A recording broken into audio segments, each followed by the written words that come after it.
What an outstanding performance by Samir Rizvi.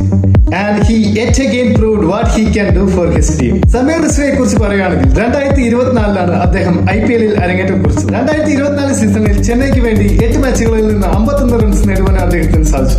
2025 DC ഭാഗമായ സമീർ റിസ്വി ആ സീസണിൽ മികച്ച പ്രകടനം തന്നെ കാഴ്ചവെച്ചു. ആ പ്രകടനങ്ങളുടെ വെളിച്ചത്തിൽ ഈ വർഷം അദ്ദേഹത്തിന് പ്ലേയിങ് 11-ൽ സ്ഥാനം ലഭിക്കുകയുണ്ടായി.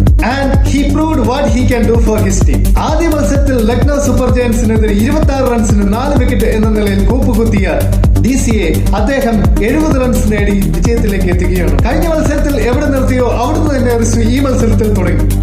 കരുത്തരായ മുംബൈ ഇന്ത്യൻസിനെതിരെ 51 പന്തിൽ 90 റൺസ് എടുത്തി അദ്ദേഹം ടീമിനെ വിജയത്തിലേക്ക് നയിച്ചു. ടോസ് നഷ്ടപ്പെട്ട് ബാറ്റിംഗിന് ഇറങ്ങിയ മുംബൈ ക്യാപ്റ്റൻ സൂര്യകുമാർ യാദവിന്റെ രോഹിത് ശർമ്മയുടെ ഇന്നിംഗ്സുകളുടെ ഫലത്തിൽ 162 എന്ന ഭേദപ്പെട്ട സ്കോർ നേടുകയുണ്ടായി. മറുപടി ബാറ്റിംഗിന് ഇറങ്ങിയ DC തുടക്കത്തിൽ പതറിയെങ്കിലും നിസംഗയുടെയും സമീർ റിസ്വിയുടെയും ഇന്നിംഗ്സുകളുടെ ഫലത്തിൽ അനായാസം വിജയത്തിൽ എത്തിച്ചേരുകയാണ് ഉണ്ടായി. സമീർ റിസ്വി 51 പന്തിൽ 90 റൺസ് നേടുകയുണ്ടായി. അതിൽ 7 ഫോറുകളും 7 സിക്സുകളും. പ്രതിസന്ധി ഘട്ടങ്ങളിലാണ് നായകന്മാർ ഉദയം ചെയ്യുന്നത്. അങ്ങനെയാണെങ്കിൽ ഡൽഹിയുടെ നായകനാണ് സമീർ റിസ്വി.